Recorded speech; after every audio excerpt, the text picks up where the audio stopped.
Merci, chers amis, et encore une fois pour l'attention particulière que vous nous accordez. Je crois que Dieu nous fait énormément du bien.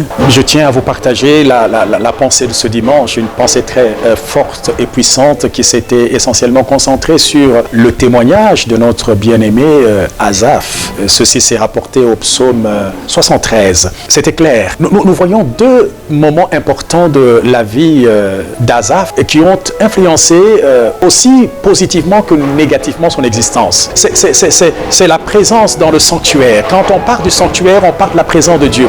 Quand Asaph était dans le sanctuaire, dans la présence de Dieu, eh bien, il voyait correctement les choses. Il pouvait louer Dieu pour ses bienfaits, pour sa bonté.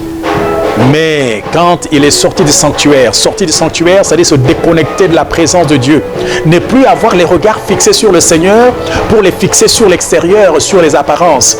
Et je vous dis, c'est ça le danger qui arrive à la plupart des chrétiens quand on se déconnecte de Dieu, quand on n'a plus le regard fixé sur le Seigneur et qu'on les détourne du Seigneur pour les tourner vers le monde. Alors à ce moment-là, même la vision des choses devient floue.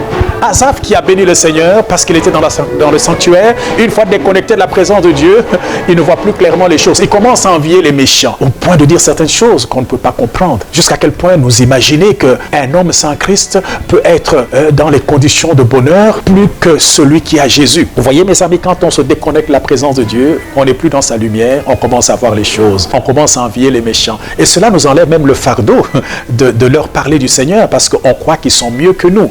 Mon ami, même cette semaine que nous sommes en train de commencer, qu'il soit celui dont votre foi dépend depuis le commencement jusqu'à la fin. Parce que la Bible dit que lorsque nous avons les regards fixés sur le Seigneur, alors notre visage rayonnera de joie. Ce qui nous apporte la tristesse, le découragement, c'est quand nous commençons à regarder les circonstances tout autour de nous et qui nous communiquent un message de découragement, d'aveuglement. Vous qui nous suivez maintenant, trouvez en ceci une parole d'encouragement. Ayez toujours les regards fixés sur le Seigneur. Ayez toujours les regards fixés sur l'œuvre que Jésus a accomplie pour vous à la croix de Golgotha. Lorsqu'il a dit tout est accompli, il a payé, il a réglé totalement la facture jusqu'à la dernière centime pour que vous puissiez être heureux. Écoutez, que vos regards ne soient pas sur la situation, mais que vos regards soient fixés sur le Seigneur. Et que vous puissiez voir qu'au fait, Dieu est plus grand que votre problème et ce problème n'a pas intérêt, n'a pas le droit de vous inquiéter. Je ne sais pas par quoi vous êtes en train de passer, mais ne tombez pas dans le piège où vous quittez la présence de Dieu pour commencer à voir les choses comme Asaph à un moment donné. Attention, restez constant dans le Seigneur. Que Dieu seul soit l'auteur et le consommateur de votre foi. J'aime la version qui dit que votre foi dépende depuis le début jusqu'à la fin de notre Seigneur Jésus-Christ et vous vivrez une joie heureuse. Aussi longtemps que vous êtes encore vivant sur cette terre, assurez-vous que Dieu n'en a pas encore fini avec vous. De toutes les façons, croyez-vous, rassurez-vous qu'il y a toujours de l'espoir. Et même aujourd'hui, c'est le jour où vous pouvez vivre un miracle inattendu. Cet impotent qui était devant la porte du temple Abel, 40 ans, il ne savait pas. Écoutez, comme c'était arrivé un jour, aujourd'hui ça peut être bien pour vous un jour où vous pouvez rencontrer Dieu dans le surnaturel et vivre un changement, de manière que les portes que vous étiez toujours fermées hier s'ouvriront devant vous cette semaine. Écoutez mes amis, ayez toujours confiance en Dieu, car Dieu ne déçoit jamais ceux qui espèrent en lui et vous ne vivrez jamais la confusion. Cette semaine pour vous, c'est une semaine de gloire, c'est une semaine de bénédiction, c'est une semaine où vous pouvez vous attendre à une intervention divine, surnaturelle au nom de Jésus.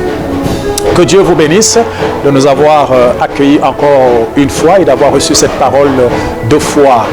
Que vos yeux soient toujours fixés sur le Seigneur et non sur les circonstances que vous êtes en train de traverser. Et en ayant les regards fixés sur le Seigneur, vous vous rendrez finalement compte que vos problèmes ne sont rien devant la grandeur de Dieu et que la grandeur de Dieu surpasse la grandeur de tes problèmes.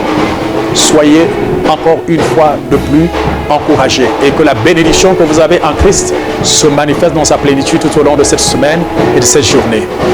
À nous revoir encore prochainement.